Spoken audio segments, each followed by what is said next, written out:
জয় জয়তে 22তম রংজালি বৈশাগু পর্বর আজি প্রথম দিন আমার হাওড়াঘাট তিনিআলি আঞ্চলিক অগ্রণী বড় সংগঠন সকলো মিলি পেলাই যি রংজালি বৈশাগু পালন কৰিছে। এবাৰ 22তম আমাৰ আজিৰ প্ৰথম কাৰ্যসূচী মতে আমাৰ ৰাতিপুৱা গেট উদ্বোধন কৰেছে আমাৰ আফসুৰ প্ৰাক্তন সভাপতি গোলাপ বাগলাৰী।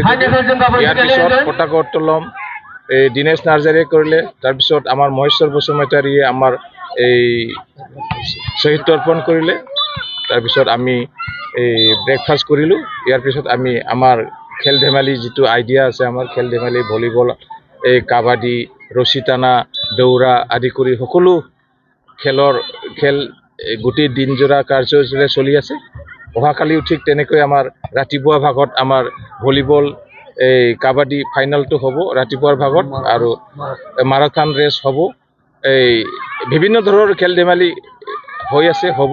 গতিকে অহাকালি আমাৰ অপেন মিটিং লগতে বঁটা বিতৰণী অনুষ্ঠান হ'ব 12 বজাৰ পিছত। গতিকে আমাৰ আলহীবিলাক ধৰক আমাৰ হাওড়াঘাট LACৰ MLA লুনসিং তেৰং ডাঙৰীয়াক আমি আমন্ত্ৰণ কৰিছোঁ।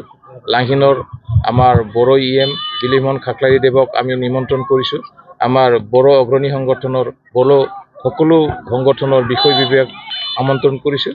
গতিকে আজিৰ দিনটোত সুচাৰুৰূপে পাৰ হৈ গৈছে।